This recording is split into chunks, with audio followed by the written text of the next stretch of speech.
Hello dear friend.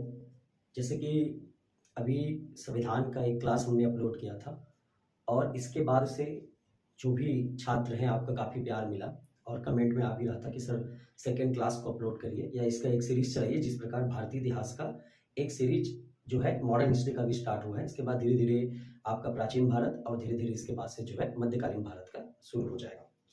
तो जैसे कि हमने संविधान में बेसिक चीज़ों को पढ़ा था कि किस तरीके से भारत में संवैधानिक विकास हुआ है और संवैधानिक विकास की चीज़ों को समझते समझते संविधान की भाषा को भी समझेंगे।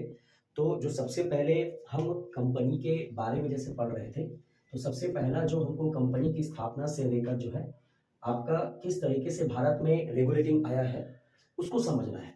तो फाइनली जो हमारा टॉपिक होगा वो होगा 1773 का रेगुलेटिंग एक्ट।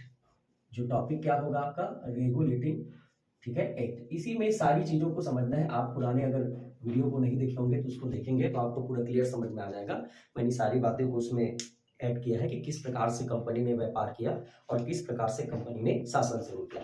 तो आखिर ये जो आपके 1773 में जो रेगुलेटिंग एक्ट है उसको अगर संवैधानिक भाषा में देखा जाए कि आखिर ये रेगुलेटिंग एक्ट क्या है, तो एक शब्द में आपको बता दिया जाता है कि भाई ये क्या है और इसी क्या है को समझना है कि आखिर ये रेगुलेटिंग एक्ट क्या है। तो देखिए रेगुलेटिंग एक्ट जो है वो क्या है। तो सबसे पहला याद रखना कंपनी पर, अब यहीं पर आपको धीरे धीरे समझना है, कंपनी पर ब्रिटिश सरकार का नियंत्रण, कंपनी पर ब्रिटिश सरकार का नियंत्रण वाला एक्ट है। सीधा सीधा एक लाइन में यही पूछा जाता है एग्जाम में ना, मैं सारी चीजों को समझाऊंगा। कंपनी पर ब्रिटिश सरकार का नियंत्रण, तो मतलब क्या कंपनी ब्रिटिश सरकार की नहीं थी? अब यहीं से अब क्वेश्चन बनना शुरू होगा और यहीं से फिर हमको समझना है कि रेगुलेटिंग कुछ नहीं है कि आपने जो भारत पर कंपनी शासन कर रहा है उसको ब्रिटिश सरकार कंट्रोल करना चाहती है। इसी इतिहास को हमें रेगुलेटिंग एक्ट के बारे में समझना है। तो जैसे आप देखेंगे यूपीएससी वगैरह में जो पूछा जाता है ना, यूपीएससी हो गया, आपका पीसीएस एग्जाम हो गया, छोटे मोटे एसएससी के एग्जाम में हो गए, उस दृष्टिकोण से पढ़ना है। और यूपीएससी और पीएससी में मेंस आंसर राइटिंग पर भी बहुत आपका जो है हेल्पफुल रहेगा। चलिए थोड़ा सा समझते हैं कि आखिर जो रेगुलेटिंग एक्ट है उसको हम कैसे समझे। तो इन पूरी घटनाओं को, मतलब इस लाइन को समझने के लिए आपको पूरा समझना पड़ेगा जो मैं यहाँ पर आपका बता रहा हूँ टॉपिक। एक पहला आपका समझना पड़ेगा इसकी पृष्ठभूमि, कि आखिर ये पृष्ठभूमि क्या रही है। और एक चीज समझना है, ठीक है, एक चीज समझना है कि जब हम रेगुलेटिंग एक्ट की पृष्ठभूमि पढ़ लेंगे तो पृष्ठभूमि के बाद जो है हम रेगुलेटिंग एक्ट के प्रावधानों को पढ़ेंगे। किसको पढ़ेंगे? आपका प्रावधान। क्या क्या प्रावधान है? और प्रावधान है वो आपका कंपनी के संदर्भ में, ठीक है, आपका सरकार के संदर्भ में किस प्रकार है, और एक व्यक्ति जो रहेगा वो है आपका गवर्नर जनरल के संदर्भ में इसके क्या प्रावधान है ये समझेंगे और इसका क्या प्रभाव पड़ा है इन बातों को हम समझेंगे, ठीक है। और इसी में एक पॉइंट हम डाल लेंगे कि इनकी विशेषता क्या है, इस अधिनियम की विशेषता क्या थी। तो सारी बातें धीरे धीरे आपको समझ में आना शुरू हो जाएगा। अगर ये अभी ध्यान मत रखिए, ये तो फॉर्मेट है जब आप मेंस आंसर राइटिंग करेंगे, लेकिन प्रीलिम्स के दृष्टिकोण से हर एक प्रश्न को किस प्रकार बनाएंगे। तो चलिए थोड़ा सा मैं जो समझाने जा रहा हूं उसको समझने का प्रयास करिएगा कि रेगुलेटिंग एक्ट जो है ये संबंधित है ब्रिटिश कंपनी से। किसके संबंधित है? ब्रिटिश कंपनी से ये संबंधित है, ब्रिटिश कंपनी से। तो ब्रिटिश कंपनी फिर कैसे? तो देखिए ये हमारा आपका ये भारत है और भारत के बाद अगर आप देखोगे थोड़ा सा, अगर हम रफ मैप अगर यूज करें इस तरीके से, तो ये जो पार्ट है ये है आपका कौन सा? यूरोप। कौन सा है आपका? यूरोप। तो जो आपके भारत के संसाधन थे, भारत के संसाधनों ने यूरोप के लोगों को अपनी ओर आकर्षित किया। इंडियन हिस्ट्री में मैं पूरा आपको यूरोपियन कंपनी का इतिहास पढ़ाऊंगा, बस ओवरव्यू अभी याद रखिएगा कि जो भारत के रिसोर्सेस थे, भारत के संसाधन थे, इन्होंने कंपनी को क्या किया? आकर्षित किया। कंपनी को क्या किया? आकर्षित किया, ठीक है। कंपनियों को अपनी ओर क्या किया? आकर्षित किया। क्यों आकर्षित किया? क्योंकि भारत में जो भी चीजें यूरोप के डिमांड के अनुसार मिलती थी, ठीक है, वो यूरोप के लोगों ने उससे काफी धन कमाया, काफी प्रॉफिट कमाया। और यही कारण था कि धीरे धीरे कंपनियां जो है भारत आने लगी। जैसे आप देखते हैं कि बहुत सारी जो आपके यूरोपियन कंपनियां हैं इस तरीके से आपका समुद्री मार्ग के रूप से कहां पहुंच गए थे? आपका भारत पहुंच गए थे। तो बहुत सारी कंपनियों में सबसे पहला कौन रहा है? आपका पुर्तगाली कंपनी रहा, ठीक है। पुर्तगाली कंपनी के बाद कौन आया? डच आया। डच के बाद जो कंपनी आई यही है अंग्रेज यानी ब्रिटिश कंपनी।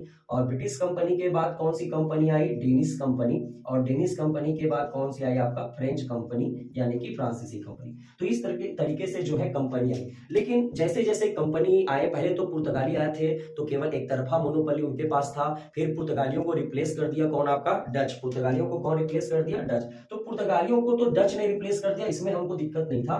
लेकिन भारत में एक साथ 4 कंपनी जो है वो प्रतिस्पर्धा करने लगी थी, जिसमें मोस्ट पावरफुल कंपनी जो था वो ब्रिटिश कंपनी थी, जिन्होंने आगे भारत पर अपनी क्षमता को बढ़ाया, अपनी शक्ति को बढ़ाया और धीरे धीरे उन्होंने एक व्यापारिक कंपनी से प्रशासन पर अपना जो है हक जमा लिया था। तो इस तरीके से जो आपके ब्रिटिश कंपनी है वो यहाँ पर आई।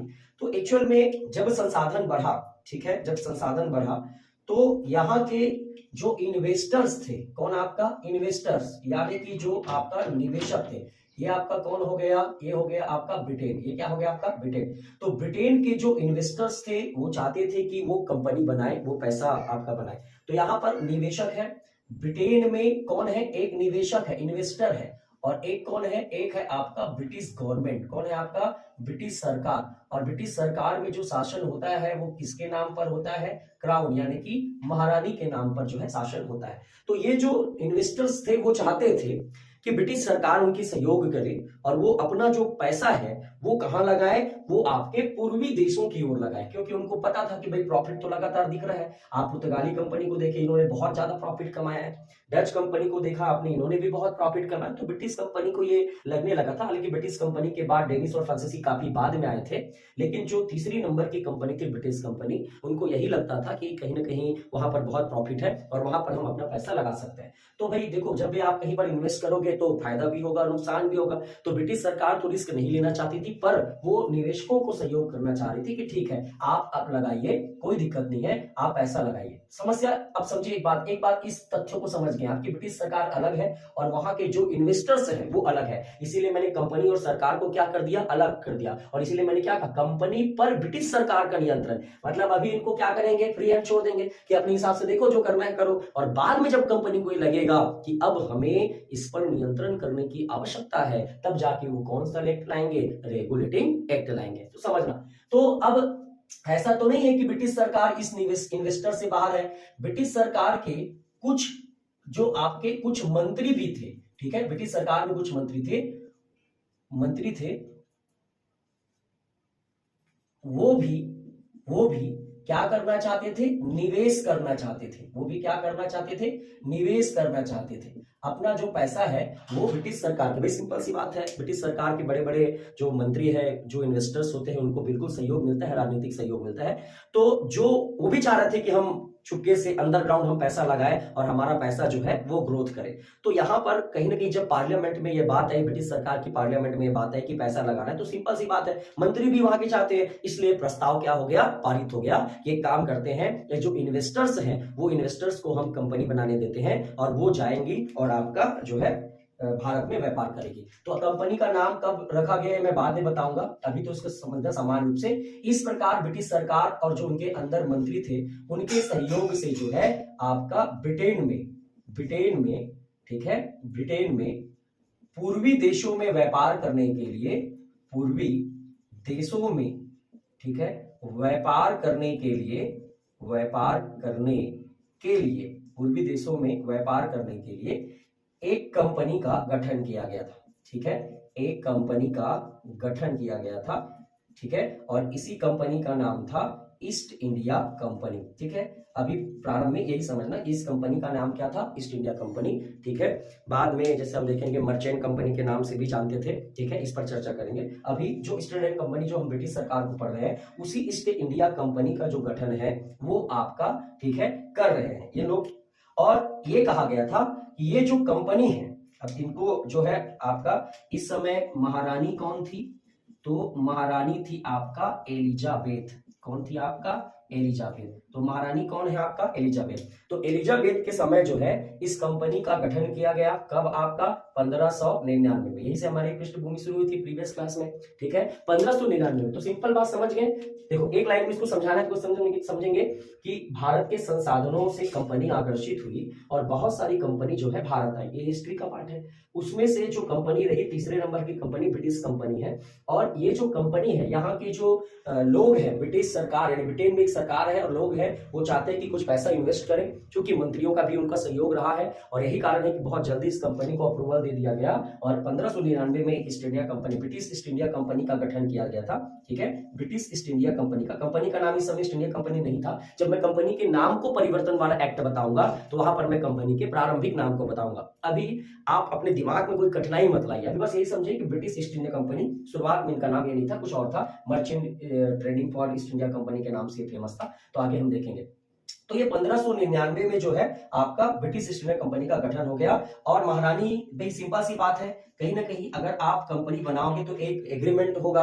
इन्होंने कहा कि देखिए हम कंपनी बना तो रहे हैं, हम इन्वेस्ट कर रहे हैं, लेकिन हमारे कंपटीशन में ब्रिटेन की कोई दूसरी कंपनी, मान लो हमको प्रॉफिट होना शुरू हुआ और कोई दूसरी कंपनी फिर से अगर पूर्वी देशों की ओर जाएगी तो कहीं ना कहीं हमें लॉस होगा। इसलिए एग्रीमेंट हुआ था 1600 में, कहा गया महारानी ने कहा कि कंपनी को ठीक है, कंपनी को 15 वर्षों का मोनोपोली दिया जाता है, 15 वर्षों का एकाधिकार दिया जाता है, ठीक है। तो कंपनी को प्रारंभ में कितने वर्षों का एकाधिकार दिया गया? एक टाइम ड्यूरेशन फिक्स कर दिया गया। सरकार ने कहा कि हम आपको कंपनी को व्यापार करने के लिए 15 साल दे रहे हैं। कितने साल दे रहे हैं? 15 साल। उन 15 सालों के बाद हम तय करेंगे आगे, क्योंकि भाई सिंपल सी बात है, अगर ये इन्वेस्टर्स हैं तो कल और कोई इन्वेस्टर्स आ जाएगा, वो बोलेगा भाई ऐसा कैसे हो सकता है, हम भी तो अपना पैसा इन्वेस्ट करना चाहते हैं। यही हुआ कि इन लोग जो है यहाँ पर जो ब्रिटिश जो अदर इन्वेस्टर्स थे वो अपना पैसा यूरोप में लगाते थे, अपना पैसा कहाँ लगाते थे? यूरोप में लगाते थे। और इन लोग अपना पैसा, जो कंपनी बनी, वो अपना पैसा कहाँ लगा रहे हैं? पूर्वी देशों में लगा रहे हैं। लेकिन जब आगे आप चल के पढ़ोगे, जब नेपोलियन ने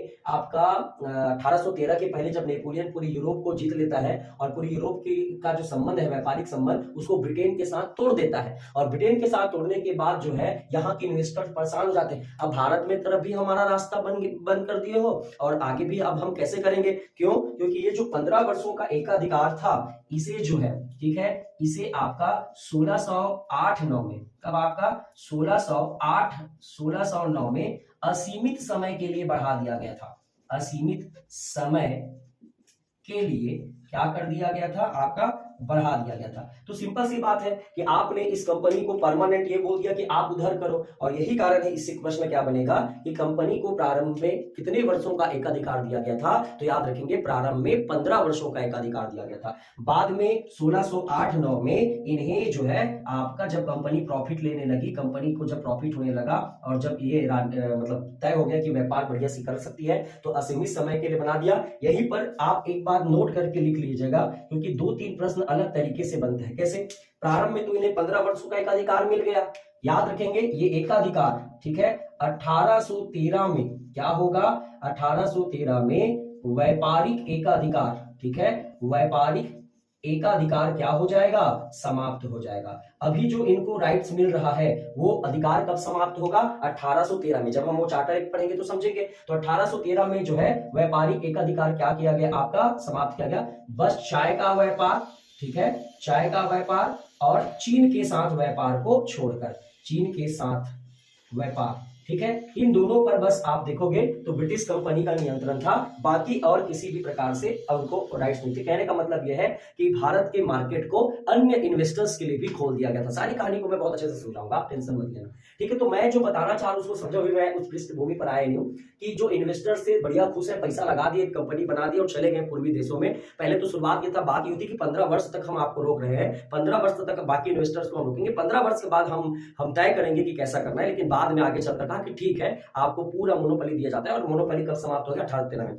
लेकिन क्या पूर्ण रूप से समाप्त हुआ? क्या नहीं। चाय का व्यापार और चीन के साथ व्यापार अभी भी केवल कंपनी ही करेगी, जो ईस्ट इंडिया कंपनी है, बाकी कंपनी को अधिकार नहीं था। और इसे पूर्ण रूप से कब समाप्त किया गया, ऐसा पूछेगा। दोनों प्रश्न बने, 3 प्रश्न हो गए यहीं पर। 1833 में पूर्ण एकाधिकार क्या हो गया? समाप्त हो गया। पूर्ण एकाधिकार क्या हो गया आपका, समाप्त हो गया। तो देखो प्रश्न, सबसे पहले कंपनी को कितने वर्षों का अधिकार, तो 1600 में 15 वर्षों का अधिकार। ये अधिकार कब समाप्त हुआ, 1813 में व्यापारिक एकाधिकार क्या हो गया, समाप्त। लेकिन किसको छोड़कर, चाय और चीन के साथ व्यापार को छोड़कर। और पूर्ण एकाधिकार मतलब अब चाय और चीन के साथ भी अन्य इन्वेस्टर्स, अन्य कंपनी भी व्यापार कर सकते हैं। 1833 में कंपनी का जो व्यापार पर एकाधिकार था वो पूर्ण रूप से समाप्त हुआ है। यहां पर थोड़ा बहुत आंशिक रूप से और यहां पर आपका पूर्ण रूप से। तो हमने क्या देखा इतने सारी बातों में कि एक कंपनी बन चुकी है। अब एक कंपनी, ब्रिटिश सरकार कोई दिक्कत नहीं, बना दिया, चाहे देखो तुम लोग अपना करो, मैंने तो मोनोपोली दे दिया है। अब इस कंपनी तय करेगी कि भारत में क्या करना है और क्या नहीं करना है। तो इस पर एक अपन थोड़ा समझते हैं, चर्चा करते हैं। चलिए स्क्रीनशॉट ले लीजिए, फिर अपन आगे बढ़ते हैं। चलिए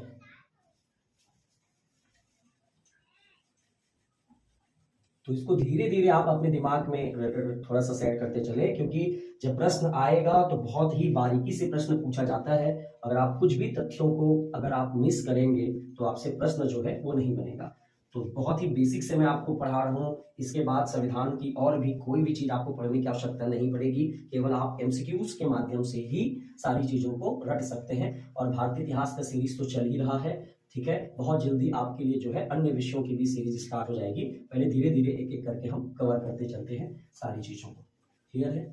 चलिए तो हम रेगुलेटिंग एक्ट की पृष्ठभूमि में एक चीज समझ गए कि एक कंपनी है, ठीक है, एक कंपनी बन रही है इस तरीके से, क्लियर है। चलिए तो अब हम समझते हैं कि अब हम क्या देख रहे हैं कि ब्रिटिश सरकार ने अनुमति दे दी। किसने अनुमति दे दी, ब्रिटिश सरकार ने। ब्रिटिश सरकार ने क्या दे दी, अनुमति दे दी, परमिशन दे दी। और इस प्रकार परमिशन के कारण जो है ब्रिटेन में, कहां पर, ब्रिटेन में एक कंपनी का गठन हो गया, ठीक है। प्रारंभ में, अभी हम समझने के लिए मैं बार बार बोल रहा हूं, ईस्ट इंडिया कंपनी, ठीक है। बाद में हम इसको चर्चा करेंगे समझने के लिए बोलचाल की भाषा में, ठीक है। तो ये यहां तक समझना। अब ये कहां जाएगी, तो ये जो है, ठीक है, ये कहां जाएगी, ये आपका पूर्वी देशों की ओर जाएगा। केवल ऐसा नहीं है कि भारत, पूर्वी एशियाई देश लिख सकते हैं क्योंकि भारत एशिया का भाग है। तो पूर्वी एशियाई देशों में ये व्यापार करने के लिए जाएगी। चूंकि हम भारत के संदर्भ में देखेंगे तो मुख्यतः कहां पर देखेंगे, भारत पर। यहां तक का क्लियर हो गया कि ब्रिटिश सरकार की अनुमति से एक कंपनी गठन हो गई। अब वो कंपनी पूर्वी देशों की ओर व्यापार करने जाएगी। तो सिंपल सी बात है कि यहां पर जो कंपनी का गठन होगा इसमें इन्वेस्टर्स होंगे। कौन होंगे, आपका निवेशक होंगे। तो जो निवेशक होंगे, जैसे इस कंपनी में प्रारंभ में 217 निवेशक थे और सब लोग अपना पैसा लगाएंगे डॉलर में कि ठीक है भाई हम कंपनी लगाते। प्रारंभ में थे, बाद में निवेशकों की संख्या और भी क्या हो गई थी, आपका बढ़ गई थी। नियम कानून जो है धीरे धीरे शर्त बदलने लगे थे, तो हम इस पर चर्चा करेंगे। तो जो आपके अधिक जो पैसा लगाए थे, अधिक लोग जिन्होंने पैसा लगाया, ठीक है, जिन्होंने, ठीक है, निवेश किया, ठीक है, निवेश किया, ठीक, जो ज्यादातर जो लोग हैं जिन्होंने ज्यादा पैसा लगाया है, जैसे मान लो कि 10,000 करोड़ का कंपनी है, 10,000 करोड़ का कंपनी है मान लो, और 10,000 करोड़ का कंपनी है, तो मान लो आपका उनमें से किसी व्यक्ति ने 100 करोड़, 10 लोग ऐसे थे जिन्होंने 100 करोड़ लगाया, फिर आपका धीरे धीरे कोई 70, कोई, तो जो टॉप के इन्वेस्टर्स थे उन्हें, ठीक है, उन्हें जो है क्या कहते थे, तो ध्यान रखेंगे, बहुत ही अब समझना है बारीकी से, इन्हें आपका कोर्ट, क्या कहते थे, आपका कोर्ट ऑफ प्रोप्राइटर्स, क्या कहते हैं, आपका प्रोप्राइटर्स, ठीक है। जो मेन इन्वेस्टर्स होते थे उन्हें आपका कोर्ट ऑफ प्रोप्राइटर्स कहते थे। मतलब जैसे हम देखेंगे एक हायरार्की बन रही है, ठीक है, कंपनी में, कंपनी को चलाना है और जो ज्यादा पैसे इन्वेस्ट करेंगे वो आपका क्या कराएंगे, कोर्ट ऑफ प्रोप्राइटर्स कहलाएंगे, ठीक है, कोर्ट ऑफ प्रोप्राइटर्स।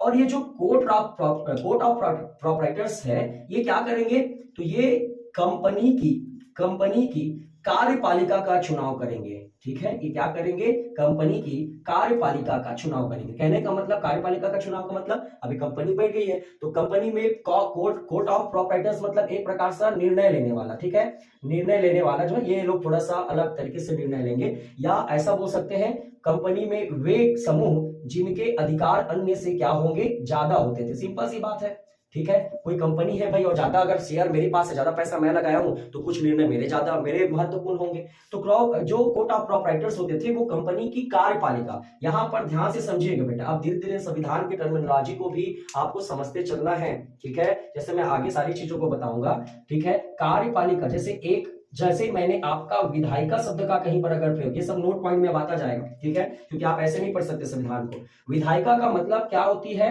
विधायिका का मतलब होती है नियम बनाने वाला। क्या होती है आपका? नियम बनाने वाला, ठीक है। और एक शब्द क्या आ रहा है आपका? कार्यपालिका।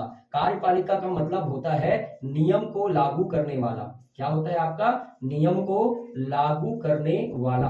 तो नियम को लागू करने वाला, ठीक है, नियम को लागू करने वाला कार्यपालिका है। और एक आपका पढ़ोगे आगे चल के न्यायपालिका, और न्यायपालिका का मतलब यह है कि कानून का रक्षा करने वाला। कानून का रक्षा करने वाला जो है वो क्या होगा आपका? न्यायपालिका, ठीक है। रक्षा, कानून का क्या करेंगे? रक्षा। तो तीन टर्म्स ऐसी समझ के रखे रहना कि विधायिका मतलब नियम बनाने वाली, कार्यपालिका मतलब उस नियम को चलाने वाली, और नियम की व्याख्या करने वाली, समझाने वाली, और उसको जो है नियम ना टूटे इस बात की रक्षा करने वाली कौन है आपका? न्यायपालिका, एकदम बेसिक में। तो कंपनी की कार्यपालिका मतलब कहा गया कि भाई देखो, कोर्ट ऑफ प्रोप्राइटर्स जो है वो तो ग्रुप है, इसको नियम निर्णय है, अधिकार ज्यादा होंगे, सारी चीजें नियम बनाने का अधिकार इनको होगा, ठीक है, विधायिका की भूमिका में रहेंगे। लेकिन जो कंपनी का डिसीजन है, ठीक है, कंपनी का डिसीजन है, आप देखना समझना कि कोर्ट ऑफ प्रोप्राइटर अपने में से, कितने? अपने में से कंपनी के कार्यपालिका का चुनाव करेंगे। मतलब ये विधायिका में भी रहेंगे और कार्यपालिका में, तो इनकी शक्ति क्या हुई? ज्यादा हुई। तो कार्यपालिका का चुनाव करेंगे, और जो कार्यपालिका बनकर आएगा तो टोटल इसमें जो है 24 सदस्य रहेंगे। तो कंपनी के जो कोर्ट ऑफ प्रोप्राइटर्स है, कंपनी बन गई है, कंपनी को जाना है, और कंपनी का जो 24 सदस्य है वो कंपनी के मामले में निर्णय भी लेंगे, और कंपनी के मामले में जो है आपका संचालन भी करेंगे। और यही जो आपके 24 सदस्य होंगे, इसी को कहा जाएगा कोर्ट ऑफ डायरेक्टर। क्या कहा जाएगा आपका? Court of director. तो याद रखेंगे, ये जो आपका कोर्ट ऑफ डायरेक्टर है, या इसी को हम सामान्य भाषा में बार बार कोर्ट ऑफ डायरेक्टर न लिख के क्या पढ़ेंगे आपका? सीओडी। क्या पढ़ेंगे? सीओडी। तो सिंपल सी बात क्या हो गई कि जो आपका सीओडी है वही अब मेन कंपनी को चलाएगी। सीओडी का जो गठन हो रहा है ये लंदन में है। कहां है आपका? लंदन में। ये आपका लंदन में सीओडी है, और सीओडी लंदन के माध्यम से इस कंपनी को, जो ईस्ट इंडिया कंपनी मतलब बनी है, उसको वो कंट्रोल करेगी। और कुछ भी अगर ये कंपनी, अब कंपनी को हम अलग से निवेशक नहीं कहेंगे, इन्वेस्टर्स नहीं कहेंगे, अब ब्रिटिश सरकार ने सीओडी को अनुमति दे दी, क्योंकि यही मेन है, जो भी काम करेंगे यही करेंगे, तो सीओडी को अनुमति दे दी। सीधा सीधा समझना है बेटा, ध्यान से, एक लाइन बहुत इंपॉर्टेंट लिखने में, कि कंपनी ने सीओडी को यह अनुमति दे दी कि अब आप जाइए और आप आराम से व्यापार करिए। तो इस तरीके से ये जो 24 सदस्य थे उसके हिसाब से अगर आप देखोगे तो ये 24 सदस्य ही कंपनी का सारी चीजें जो है नियम कानून तय करेंगे। बाद में हम समझेंगे इस सीओडी के साथ साथ एक और आ जाएगा बीओसी। ये सब समझते जाना धीरे धीरे। तो इस तरीके से सारी चीजें समझ में आ गई। अब हम देखें, कंपनी भी बन गई, सीओडी भी आ गया, सब टर्म्स अलग अलग है, सीओडी भी आ गई। ब्रिटिश सरकार ने सीओडी को कहा कि आप व्यापार करने जाइए, और कंपनी जो है अब कहां आएगी? भारत आएगी। तो पुर्तगाली कंपनी के बाद जो है डच, डच के बाद कौन आ रही है? ब्रिटिश। तो इसको आप स्क्रीनशॉट ले लीजिए, फिर हम आगे जो है कवर करते हैं। चलिए,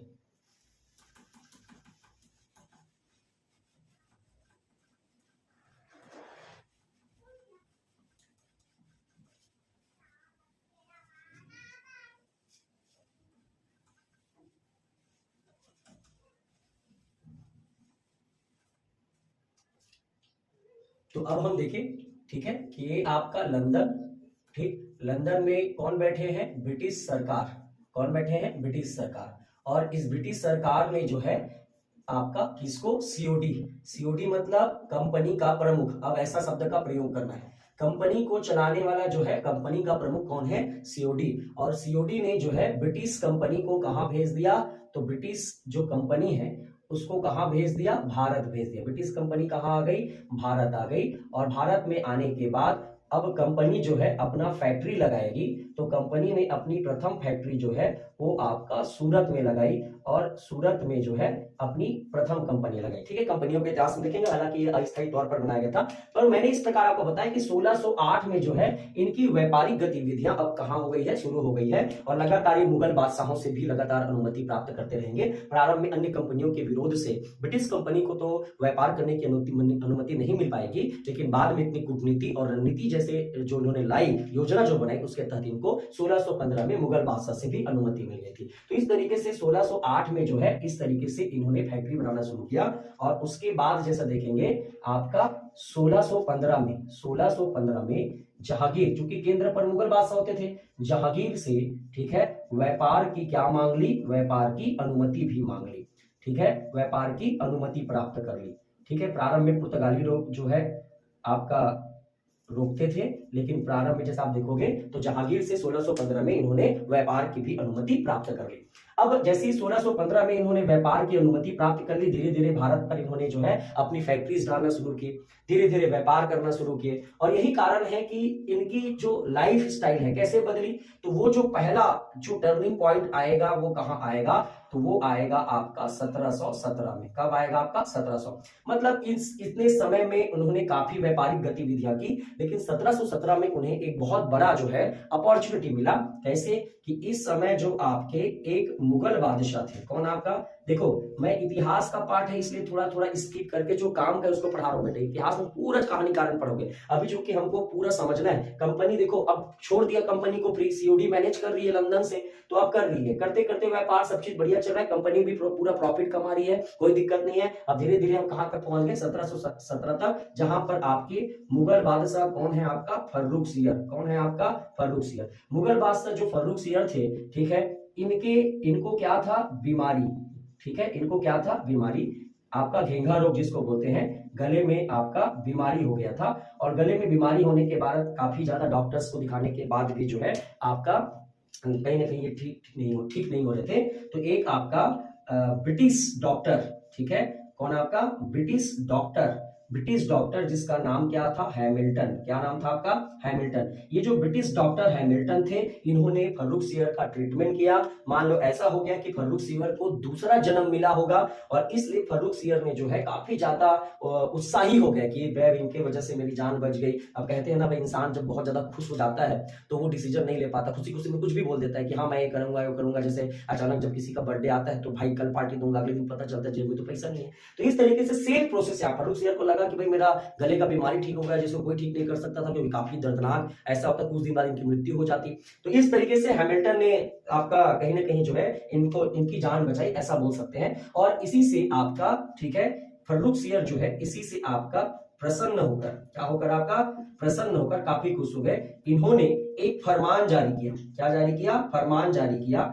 और इसी फरमान में ये जारी किया कि भाई मैं भी ब्रिटिश सरकार के लिए कुछ सहयोग करना चाहता हूं। तो क्या किए, इन्होंने कहा कि मैं कंपनी को, इसको आपका कंपनी को बंगाल में, कहां पर आपका, बंगाल में 3000 रुपये, कितना, 3000 रुपये वार्षिक, मतलब 3000 रुपये साल का वार्षिक मैं व्यापार करने की अनुमति देता हूं।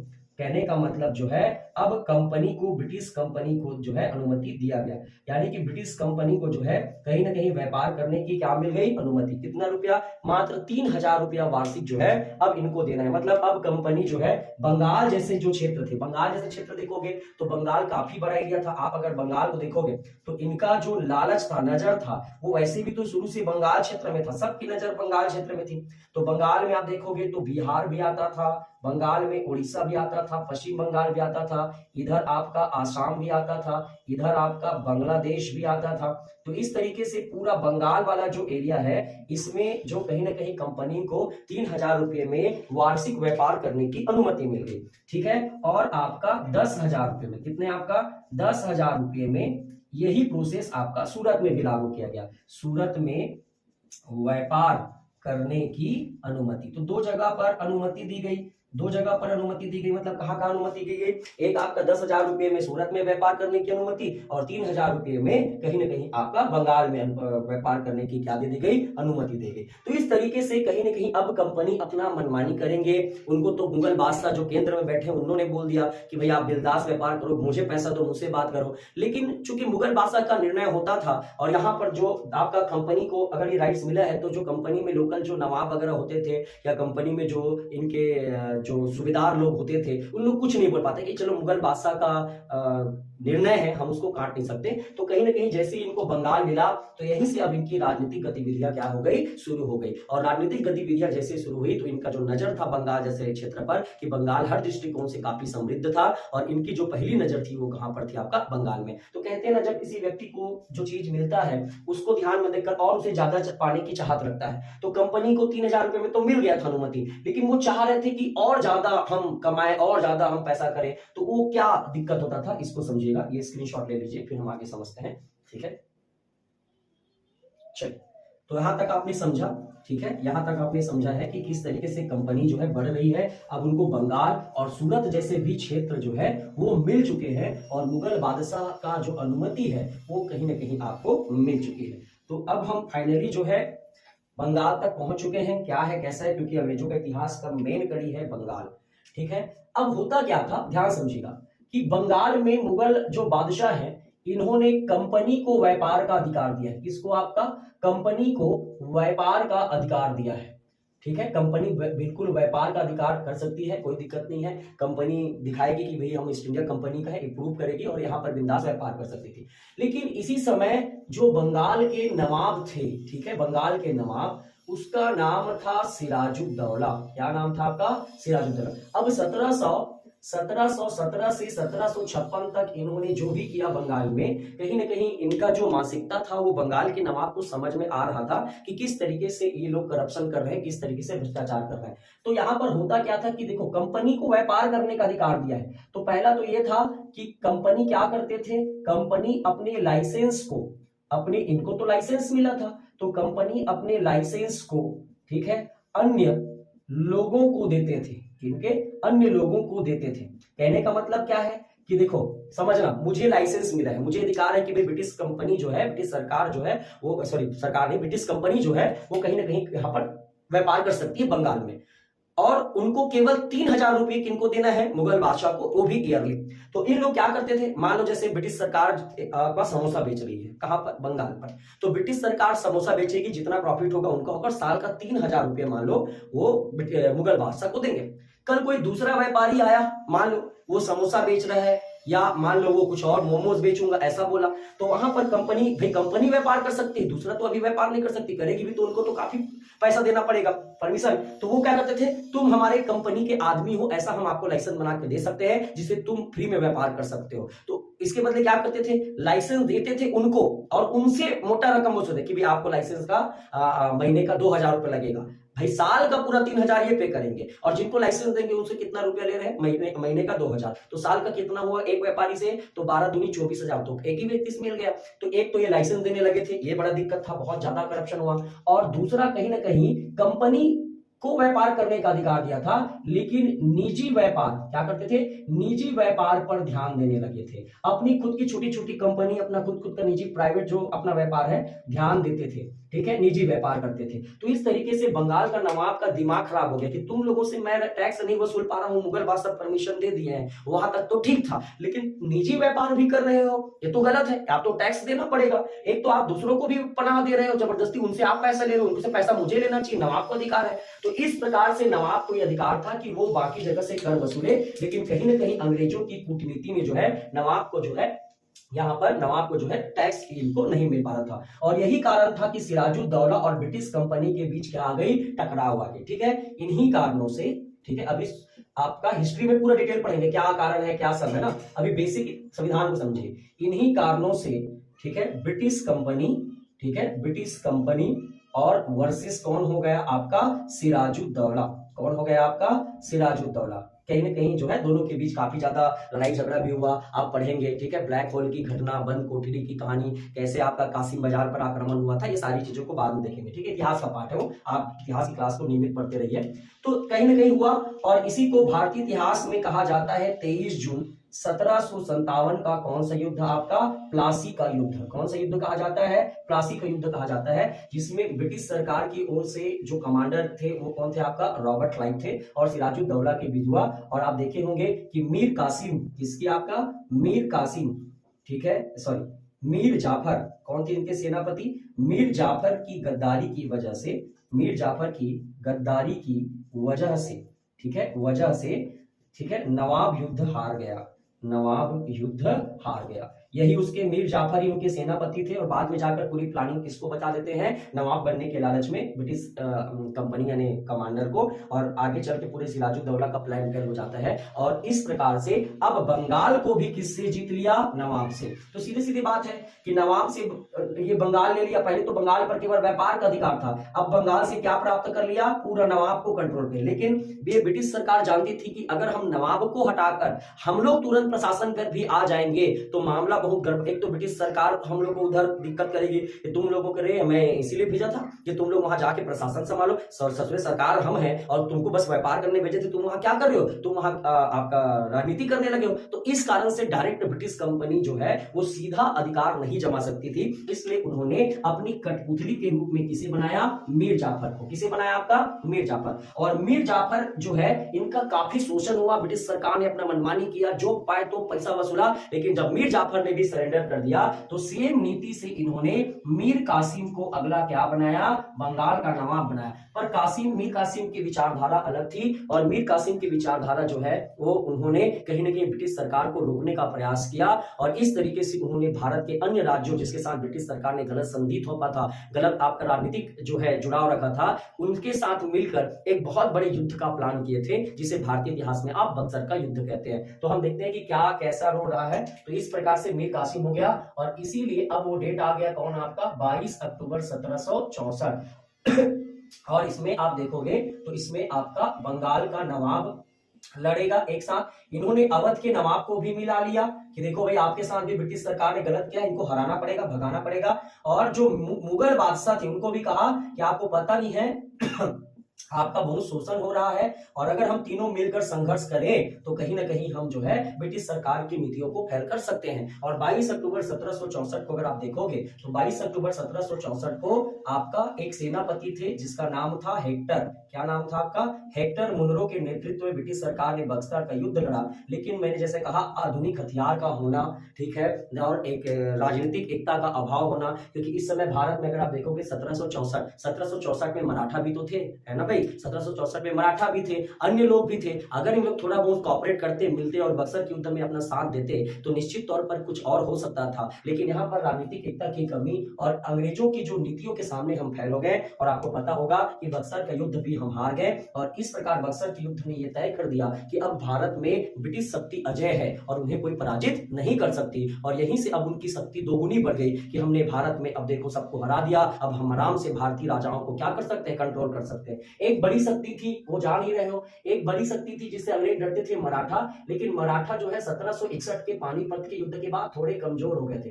कौन सी युद्ध आपका का, पानीपत के तृतीय युद्ध के बाद थोड़े से कमजोर हो गए थे। तो आपके मन में आ रहा होगा कि सर मराठा भी तो थे, तो मराठा थोड़ा डाउन हो गया था बेटा, क्योंकि इनकी शक्ति जो है 1761 अपने चरम सीमा पर थी। 1761 पे थोड़ा डाउन हुआ है, अभी भी है पर थोड़ा डाउन हुआ है। लेकिन अवध के नवाब और उनका बनता नहीं था, इसलिए कहीं ना कहीं यहाँ पर राजनीतिक मतभेद, जैसे मैंने बताया कि कहीं ना कहीं आपका मन मुटाव है और यही कारण है कि अंग्रेजों को इसका पूरा फायदा मिलता था भारत में, ठीक है। तो अब इस तरीके से 1765 में, कब आपका 1765 में, ठीक है, कंपनी का भारत में क्या शुरू होगा, प्रत्यक्ष शासन शुरू होगा। क्या होगा आपका, प्रत्यक्ष शासन शुरू होगा। तो इस तरीके से देखे होंगे कि मैंने क्या कहा कि यहाँ पर अगर आप देखो ध्यान से तो 1600 में एक कंपनी आई थी और धीरे धीरे भारत के राजनीतिक मुद्दों से इन्होंने क्या किया, तो भारत के राजनीतिक मुद्दों में पढ़ के जो है 1665 में कंपनी में भारत ने क्या शुरू कर दिया, प्रत्यक्ष शासन। लेकिन अभी भी उनका जो एकाधिकार है वो कौन से क्षेत्र पर है, बंगाल पर। पूरे भारत में बंगाल को कवर कर लिया, अवध को कवर कर लिया और मुगल बादशाह, तीन क्षेत्र, मतलब उत्तर भारत के तीन ऊपर के टॉप क्षेत्र जो हैं वो कहीं ना कहीं किसके नियंत्रण में आ गए हैं, अंग्रेजों के नियंत्रण में आ गए हैं। और यही कारण है कि वो चाहते हैं कि भारत में इनका प्रशासन, इनको रखकर, अभी देखो अंग्रेजों के मन में डर है कि एकाएक अगर हम सत्ता पलट देंगे तो हम पर बहुत दबाव आएगा, इसलिए अभी इन लोगों को मारेंगे नहीं, हटाएंगे नहीं, इनसे क्या करेंगे, संधि करेंगे और संधि करने के बाद जो है संधि के माध्यम से प्रशासन को क्या करेंगे, चलाने का प्रयास करेंगे। तो आप स्क्रीनशॉट ले लीजिए, फिर हम समझते हैं क्या है कैसा है। चलिए, तो यहां तक आप थोड़ा सा समझते चलिए पूरी घटनाओं को कि क्या हो रहा है, कैसे हो रहा है, ठीक है, कैसे दिक्कत होगा, कैसे आखिर ये रेगुलेटिंग एक्ट है क्या, इसको ही समझना है हमको मेन, क्योंकि यही पहला एक्ट है, इसलिए इसको समझना बहुत जरूरी है। उसके बाद बाकी एक्ट का तो कोई दिक्कत नहीं है, ठीक है, समझिए। अब हम कहां तक पहुंचे हैं कि हम फाइनली देख रहे हैं ये जो आपका बंगाल था, ठीक है, बंगाल पर तो क्या हो गया है, पूर्ण रूप से अधिकार ही हो गया है। अवध पर क्या हो गया है, नियंत्रण, अवध पर भी क्या हो गया है, नियंत्रण। और यहाँ पर दिल्ली में कौन बैठे हैं, दिल्ली में कौन बैठे हैं, तो मुगल बादशाह। कौन है आपका, मुगल बादशाह। और इन पर भी कहीं ना कहीं क्या हो गया है, आपका नियंत्रण हो गया। तो इस हिसाब से अगर देखोगे तो पूरा जो नियंत्रण है, पूरा जो कंट्रोल है, पूरा अधिकार किसका हो गया है? आपका ईस्ट इंडिया कंपनी का पूरा अधिकार हो गया। और यही कारण है कि इन्होंने दिल्ली के नवाब और अवध के नवाब से एक एग्रीमेंट किया। इसी एग्रीमेंट को आप बोलते हैं क्या? इलाहाबाद की संधि। ठीक है, दोनों से क्या कर लिए थे? इलाहाबाद की संधि। कौन किए थे? आपका क्लाइव। और इलाहाबाद की संधि करने के बाद से जो, ठीक है, एक संधि जो होगा वो आपका किससे होगा? शाह आलम। कौन थे आपका? शाह आलम। जो बक्सर के युद्ध लड़े हैं ये मुगल बादशाह कौन थे? आपका मुगल बादशाह शाह आलम थे। और जो अवध का नवाब था उसका नाम था सुजाउद्दौला। क्या नाम था? सुजाउद्दौला। ये कौन थे? आपका अवध का नवाब। ये तो बफर स्टेट था। अवध के नवाब को आप इतिहास में बहुत अच्छे समझेंगे। तो कहने का मतलब इनसे पूरा संधि कर लिया कि आज से हम आपको क्या करेंगे? कंट्रोल करेंगे। अवध को भी पूरा छीन लिया। ठीक है, सारी चीजों को। और अब चूंकि मेन केंद्र पर कौन था? मुगल बादशाह, इसलिए इनसे उन्होंने अधिकार मांग लिया। किसका? बंगाल और बिहार और उड़ीसा का संपूर्ण अधिकार अब प्राप्त हो गया। बंगाल, बिहार और उड़ीसा का क्या हो गया? संपूर्ण अधिकार प्राप्त हो गया। किसको? पहले इनको केवल क्या था? व्यापार करने का अधिकार था। और व्यापार के साथ साथ इन्होंने प्लासी के युद्ध के बाद से धीरे धीरे हस्तक्षेप किया। अब मुगल बादशाह से संधि कर लिया कि इनके संपूर्ण अधिकार का मतलब है कि अब पूरा दीवानी मामले भी, पहले तो आपका सारी मामले दीवानी या निजामत जो है, ठीक है, निजामत जो है, दीवानी मामले, ठीक है, मामले भी किसका होगा?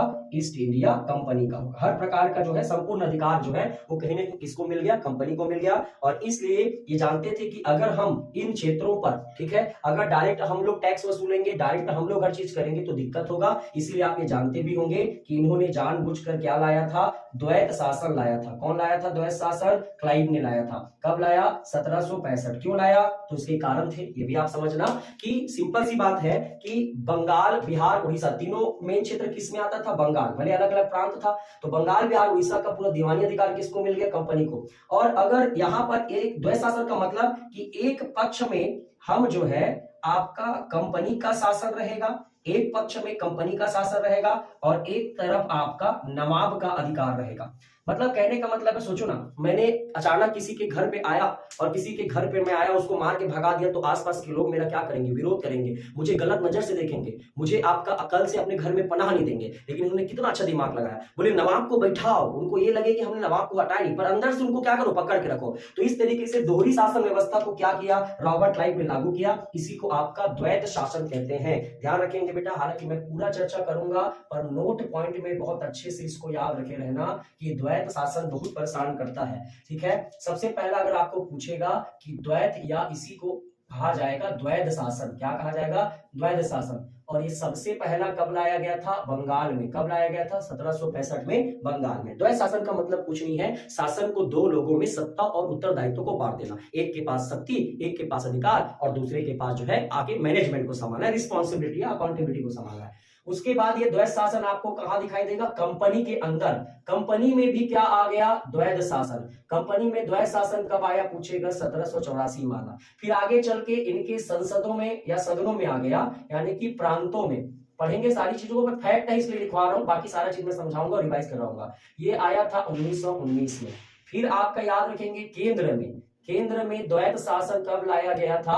तो केंद्र में द्वैत शासन लाया गया था 1935 में। कब लाया गया था आपका? 1935 में। तो इस तरीके से याद रखना, कि आपका 4 क्वेश्चन बनते हैं कि द्वैत शासन बंगाल में 1765 में, कंपनी में द्वैत शासन 1784 में, प्रांतों में द्वैत शासन 1919 में और केंद्र में द्वैत शासन कब लाया गया था? 1900। द्वैत शासन का मतलब होता है शासन को। तो इन्होंने दिमाग लगाया कि कंपनी का जो शासन रहेगा और नवाब का अधिकार, तो नवाब के अधिकार को क्या कर दिया गया? सीमित। इनको मैनेजमेंट, तुम देखो भैया, जवाबदारी तुम्हारा रहेगा। और आपका प्रमुख अधिकार जैसे कानून बनाना, राजस्व वसूलना, ये सारे अधिकार किनको दे दिए गए थे? कंपनी। तो इस प्रकार जो है कहीं ना कहीं जो है आपका द्वैत शासन लागू हो गया और 1765 के बाद से जो है चीजें जो है कहीं ना कहीं कंपनी के फेवर में होने लगी। पर कहते हैं ना, किसी चीज को प्राप्त करने के लिए आपका संघर्ष होता है, किसी चीज को प्राप्त एक नहीं होता। यहां तक कंपनी में पहुंचने के लिए बहुत सारा संघर्ष किया, बहुत लोगों को रिश्वत दी, बहुत लोगों को पैसा खिलाया, बहुत सारे युद्ध लड़े, तब जाके इनका क्या हो गया था? आपका यहां तक पहुंचा है। तो यही तो दिक्कत है ना, समझो ना। तुमको कहां भेजे थे? स्क्रीनशॉट ले लीजिए। तुमको कहां भेजे थे? व्यापार करने। तुम काहे जबरदस्ती मर रहे हो, राजाओं के साथ युद्ध कर रहे हो अपने फायदे के लिए, तो उसका भरपाई भी तो करना पड़ेगा। उसका भरपाई नहीं करोगे तो कैसे होगा? और इस प्रकार देखिए कि आगे क्या बातें हैं, कैसे होगा, सारी चीजें इस प्रकार से, ठीक है, समझते हैं। देखिए, तो अब अगर हम देखें तो 1757 में इन्होंने कौन सा युद्ध लड़ा? प्लासी का युद्ध जीता। पैसा खर्चा होगा, सेना का खर्चा है। फिर जैसे मैंने बताया था कि 4 कंपनी थे, कौन कौन सा? आपका पुर्तगाली कंपनी, फिर कौन था? डच कंपनी, फिर कौन था? ब्रिटिश कंपनी, और फिर कौन था? डेन कंपनी, और फिर कौन था आपका?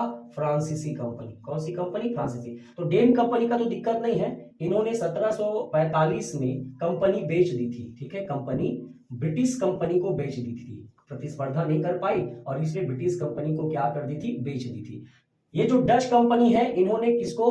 1602 में, ठीक है, पुर्तगालियों के अधिकार को समाप्त किया, व्यापारिक अधिकार। तो पुर्तगालियों को क्या किया? समाप्त। भारत में थे उन लोग, लेकिन व्यापार की जो शक्ति थी वो आपकी खत्म हो गई। तो अब बचे कौन कौन? डच, ब्रिटिश, और प्रतिस्पर्धा में कौन बचे थे? फ्रांसीसी कंपनी। तो एक और भारत की राजनीति में जब हस्तक्षेप कर रहे थे, उन्होंने प्लासी का युद्ध जीता।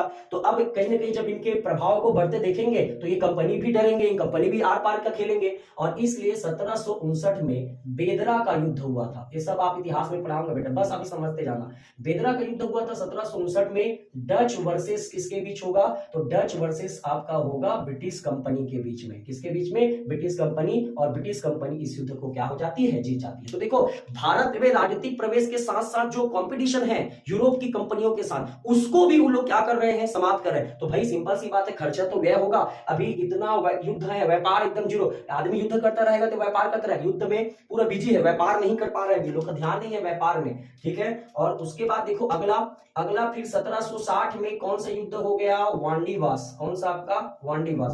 तो वांडीवास का युद्ध हो गया, और ये हुआ है आपका फ्रांसीसी कंपनी। कौन? आपका फ्रांसीसी कंपनी, ठीक है, वर्सेस कौन हो गया? British company. लगातार देख रहे हो, रुकना ही नहीं है, और इतना बड़ा युद्ध को लड़ने में आपका खर्चा होगा और इनकम जीरो है आपका। इसको भी कौन जीत गया? British company. अभी भी इनका शांत नहीं है। 1764 में क्या होगा? बक्सर का युद्ध। कौन सा होगा? बक्सर का युद्ध। और बक्सर का युद्ध जो होगा, इसको भी आपका कौन जीत गया? ब्रिटिश सरकार विजय हो गई। सॉरी, सरकार मतलब सॉरी, कंपनी, ब्रिटिश कंपनी क्या कर गई? जीत गई। अभी हमने पढ़ा था पिछली टॉपिक में, ठीक है। तो इस तरीके से देखो, तो लगातार कंपनी जो है कहीं ना कहीं क्या कर रही है? युद्ध कर रही है। व्यापार क्या है? जीरो है। लोगों को अपने तरफ करने के लिए क्या कर रही है? पैसा खिला रही है। तो इससे जो है इनका परिणाम क्या हुआ? अच्छा, एक बात और एक चीज समझिए, इसके साथ साथ 1767 में ब्रिटिश सरकार ने, ठीक है, जो आपका ब्रिटिश सरकार ने एक नियम बनाया कि देखो, तुम लोग को इतने साल से हमने मोनोपोली दिया है कि आप जाओ पूर्वी देशों में व्यापार करो, हमको क्या फायदा होगा? तो ब्रिटिश सरकार ने कहा 1767 में कि प्रत्येक 40 लाख, कितना आपका?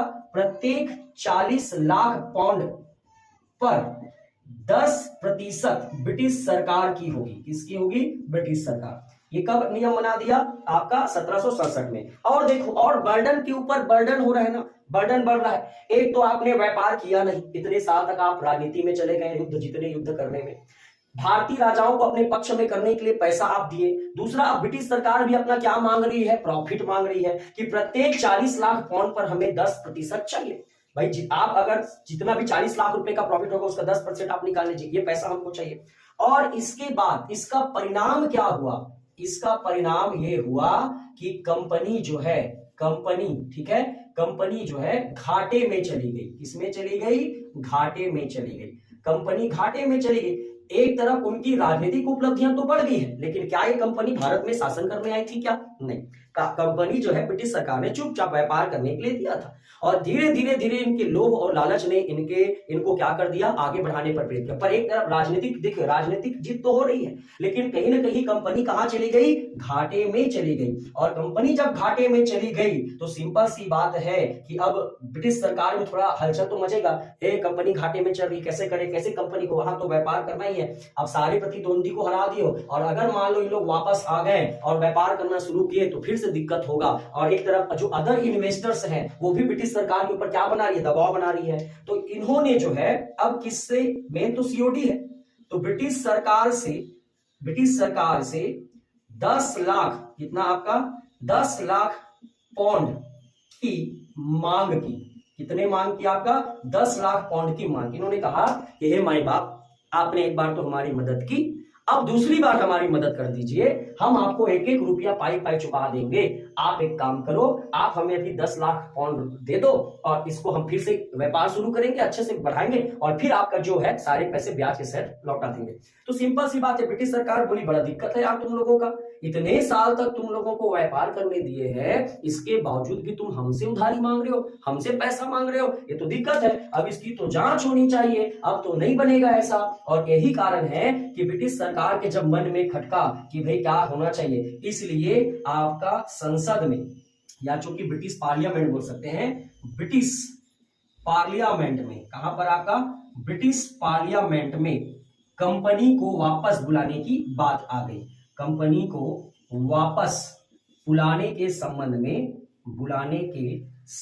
में क्या हो गया, आपका बहस प्रारंभ हो गया। अब आपका बहस प्रारंभ हो गया कहां, ब्रिटिश पार्लियामेंट में। कई लोग बोल रहे हैं कि कंपनी को वापस बुलाओ, ऐसा कैसे हो सकता है भाई, अगर वो नहीं चला रहे अदर इन्वेस्टर्स को मौका देंगे। तो इस तरीके से सारी गतिविधियां क्या होनी चाहिए। मैंने पहले ही आपको बताया था कि इस कंपनी में कुछ मंत्रियों का भी पैसा लगा है, उन लोग तो नहीं चाहेंगे कभी की कंपनी वापस आए, भाई ऐसा में तो उसका पैसा डूब जाएगा। इसलिए वहां पर दो पक्ष हो गए, एक कुछ लोग चाहते थे कि नहीं कंपनी को मौका दिया जाए, और एक लोग क्या चाहते थे कि नहीं कंपनी को क्या हुआ जाए, वापस बुला जाए। और कहीं ना कहीं जब इस तरीके से मुद्दा चला तो ब्रिटिश सरकार ने कहा कि एक काम करते हैं कि कंपनी को वापस बुलाया जाए कि रखा जाए, इस पर हम एक जांच के लिए समिति बनाते हैं, और वो समिति जो रिकमेंड करेगी उसी के हिसाब से हम आगे का बात सोचेंगे। और यही कारण था कि इसके बाद, ठीक है, इसके बाद जो है ब्रिटिश सरकार ने लॉर्ड नाथ, क्या है आपका लॉर्ड नाथ की अध्यक्षता में एक क्या बनाई, कमेटी बनाई, और इसे ही क्या कहा जाता है, गुप्त समिति for east India company secret committee बनाई है एक तो, ठीक है। तो इस प्रकार से जो है आपका बहस होने पर क्या हो गया, दो पक्ष सामने आया। एक पक्ष क्या कह रही है, कंपनी को क्या बुलाया जाए, वापस बुलाया जाए, और एक पक्ष क्या कर रही है, कंपनी को बोल रही है कि क्या दिया जाना चाहिए, मौका दिया जाना चाहिए। तो दो पक्ष हो गए ब्रिटिश पार्लियामेंट में। जब बहस आया, जब चर्चा हुई, एक पक्ष बोला, मैंने पहले बताया कंपनी को जो सपोर्ट कर रहे हैं वो कौन लोग हैं, जिन मंत्रियों का पैसा लगा है, ठीक है। तो अब इसके लिए अब दो पक्ष हो गया, तो इसके बाद एक आपका क्या बनाई गई, जांच समिति बनाई गई। कौन थे जांच समिति के अध्यक्ष, तो जांच समिति के अध्यक्ष थे आपका लॉर्ड नार्थ। कौन थे आपका, लॉर्ड नार्थ की अध्यक्षता में जो है आपकी एक जांच समिति बनी। और चूंकि ये जांच समिति की जो है सिफारिशें जब आई, क्योंकि इन्हीं के सिफारिशें पर बात की गई, इन्हीं की सिफारिश ये थी कि कंपनी में बहुत सारी कमियां हैं। क्या है आपका, बहुत सारी कमियां हैं। पहला तो इन्होंने इस बात को स्वीकार किया, भाई सीधे सीधे हमको भी दिख रही है कमियां हैं, आप व्यापार करने गए थे और कर कुछ और रहे हो, तो कंपनी में आपका बहुत सारी आपका कमियां हैं, इन्हें सुधार का मौका दिया जा सकता है, ठीक है, सुधार का मौका दिया जा सकता है। कहने का मतलब यह है, जा सकता है, या सुधार के साथ, ठीक है, सुधार के साथ ही नियमित किया जा सकता है। समझेंगे मेरी बात को, नियमित किया जा सकता है। उन्होंने कहा कि ऐसे कंपनी को मौका नहीं दे सकते, क्योंकि कंपनी में तो बहुत सारी कमी है। अगर उन्हें मौका देना है, नियमित रेगुलर अगर उनको रेगुलेट करना है, तो कंपनी को नियमित करना है, तो उसमें कुछ क्या होने चाहिए, सुधार होने चाहिए। क्योंकि कंपनी जो है अपना ध्यान भटका रही है, वो धीरे धीरे अपने व्यापार से कहां आ रही है, राजनीति की ओर आ रही है, और राजनीति का उनका उतना अनुभव नहीं है उनको।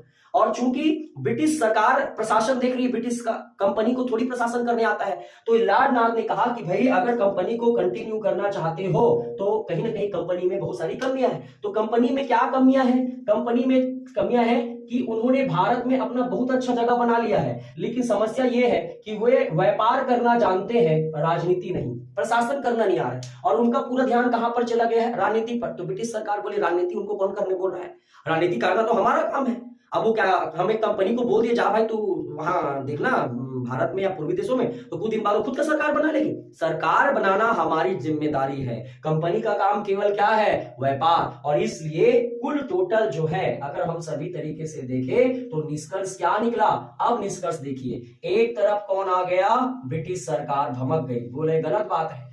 दूसरा कौन चला रही है, सीओडी। कौन चला रही है, सीओडी। सीओडी का कहां आपका हो रहा है, कंपनी। सीओडी किसको कंट्रोल कर रही है, कंपनी। तो ब्रिटिश सरकार ने कहा कि हम अब एक ही शर्त पर कंपनी को कंटिन्यू करेंगे या उन्हें मौका और पैसा देंगे, जब हम अब देखेंगे कि वो कहीं से काम कर रही है या नहीं और हम उसे सिखाएंगे। तो ब्रिटिश सरकार सीओडी के माध्यम से किस पर नियंत्रण करना चाह रही है, कंपनी पर। पहला ही लाइन लिखा था बेटा मैंने, कंपनी पर क्या करना चाह रही है, नियंत्रण। बोले कि ऐसे थोड़ी चलाने देंगे आपको, भाई हम भी तो देखें, बाकी आप जो आप व्यापार करो ना, हम इंटरफेयर नहीं करेंगे, लेकिन जो प्रशासनिक चीज है जिसके कारण चीजें बिगड़ रही है उसको हम क्या करेंगे, देखेंगे। और ब्रिटिश सरकार ने कंपनी पर पहली बार कैसा नियंत्रण, ब्रिटिश सरकार मतलब पार्लियामेंट्री कंट्रोल, ब्रिटिश की संसद अब कंट्रोल करेगी, इसीलिए पहली बार कंपनी पर क्या लाया जा रहा है, संसदीय नियंत्रण।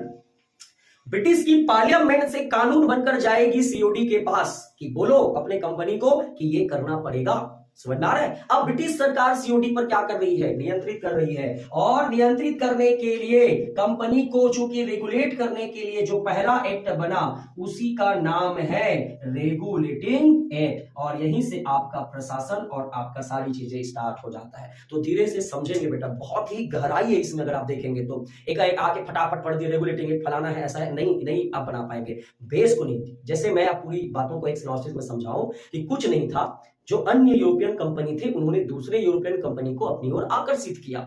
आकर्षित होने के बाद वहां के इन्वेस्टर्स ने ब्रिटिश सरकार से, महारानी से परमिशन लेकर एक ईस्ट इंडिया कंपनी बनाई और चले आए कहां, आपका भारतीय देशों में, यानी भारत की बात करें तो भारत में। जो ज्यादा पैसा लगाए थे कंपनी में वो प्रोप्राइटर्स थे, उन्होंने निदेशक मंडल या कोर्ट ऑफ डायरेक्टर की नियुक्ति की 24 सदस्यों की, जो कंपनी की कार्यपालिका रहेगी, ये सब मिलकर चलाएंगे।